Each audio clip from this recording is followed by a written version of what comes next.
పొంగులేటికి పొగబెడుతున్నారా పొంగులేటి పొగబెడుతున్నారా మొత్తానికి ఏదైతే కాంగ్రెస్ అధికారంలోకి వచ్చిన తర్వాత సీనియర్స్ జూనియర్స్ మధ్య కొంత వ్యత్యాసం ఉన్న నేపథ్యంలో మరి ఒక పక్కన మరి బీఆర్ఎస్ బీజేపీ కూడా కాంగ్రెస్ ప్రభుత్వం పడిపోతున్న ఒక పక్కన నెక్స్ట్ కాంగ్రెస్లోనే ఉన్నారు మీ ప్రభుత్వాన్ని పడగొట్టడానికి మా పార్టీలో యొక్క అవసరం లేదు మీ దాంట్లోనే ఉన్నారు మీ ప్రభుత్వాన్ని పడగొట్టడానికి అనే వార్తలు వస్తున్న నేపథ్యంలో మరి పొంగులేటి శ్రీనివాసరెడ్డితో చిట్చాట్ జరిగిన నేపథ్యంలో నేను నెంబర్ 2 కాదు నేను నెక్స్ట్ సీఎం అయ్యే అవకాశమే లేదు నాకు అలాంటి ఆలోచనే లేదు అని కూడా పొంగులేటి శ్రీనివాసరెడ్డి మాట్లాడడం జరిగింది మొత్తానికి చిట్చాట్లో మరి పొంగులేటితో ఒక ఆయన యొక్క మనసులో ఏముందో అని కూడా చిట్చాట్లు చాలా విషయాలు బయటకు వచ్చాయి బీఆర్ఎస్ వాళ్ళు చేసుకున్న ఏదైతే కాళేశ్వరం ప్రాజెక్టు విషయం కానీ ఇవన్నీ కూడా వాళ్ళు చేసిన మిస్టేక్సే ఈ రోజున మేమన్నీ బయట పెడుతున్నాం తప్ప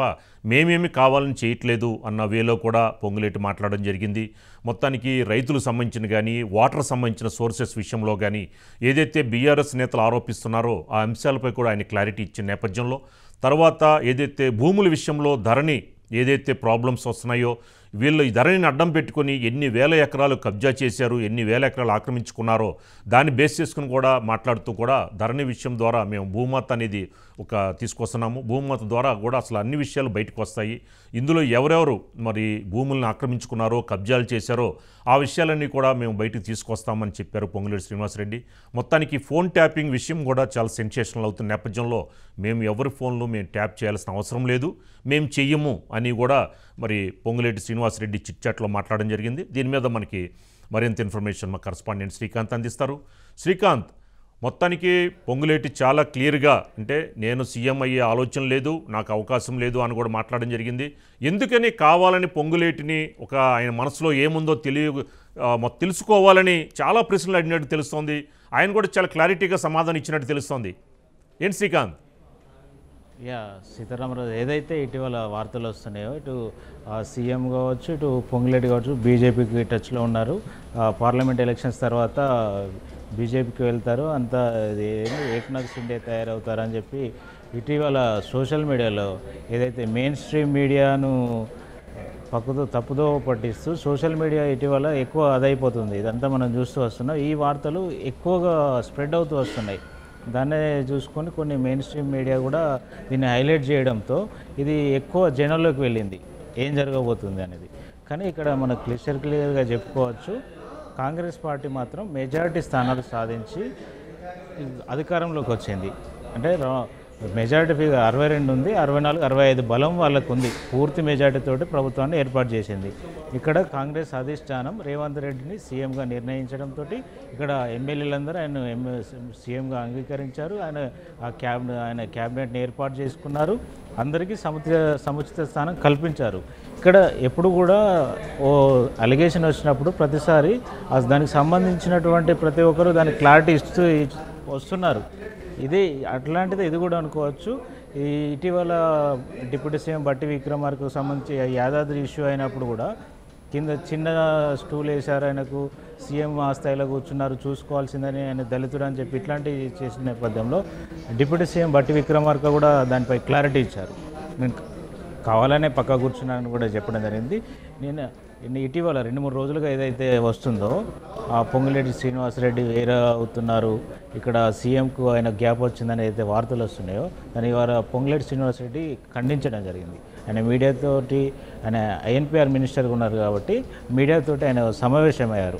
సమావేశమై దాదాపు కొన్ని విషయాలు ఆయన వెల్లడించడం జరిగింది గవర్నమెంట్ పూర్తి క్లారిటీతో ఉందని చెప్పడం జరిగింది ఎందుకంటే గత బీఆర్ఎస్ ప్రభుత్వం కొన్ని ప్రభుత్వాన్ని ఇరుకున పెట్టేందుకు బదనాం చేసేందుకు కొన్ని కార్యక్రమాలు శ్రీకారం చుట్టింది అనేది స్పష్టం చేశారు ముఖ్యంగా ఏంటంటే సీఎం రేవంత్ రెడ్డి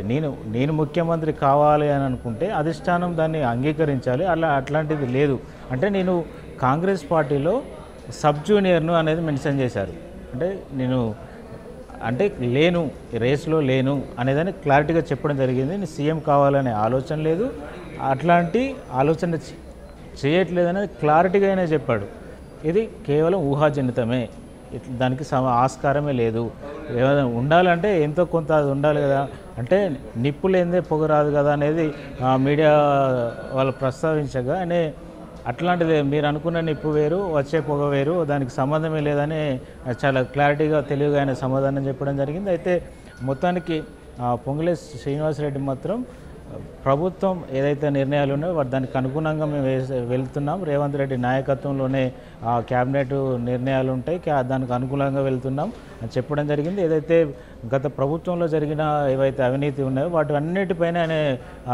చెప్పడం జరిగింది. ఏదైతే సీఎం రేవంత్ రెడ్డి ఇప్పటివరకు తీసుకుంటూ వస్తున్న నిర్ణయాలు ఏవైతే ఉన్నాయో వాటన్నిటి కూడా చెప్పడం జరిగింది. ధరణి పోర్టల్ కావచ్చు, ధరణి విషయంలో జరిగిన అవినీతి కావచ్చు, దానికి సంబంధించి దానికి శ్వేతపత్రం విడుదల చేస్తాం, వాళ్ళు గతంలో చేసిన అవినీతిని అంతా కక్కిస్తాం, ఎట్టి పరిస్థితుల్లో వదిలే ప్రసక్తే లేదని ఆయన కొన్ని కీలకంగా వ్యాఖ్యానించడం జరిగింది. వచ్చే పార్లమెంట్ ఎలక్షన్లో కూడా కాంగ్రెస్ పార్టీ 14 స్థానాలు ఖచ్చితంగా గెలుస్తుందని చెప్పారు ఆయన.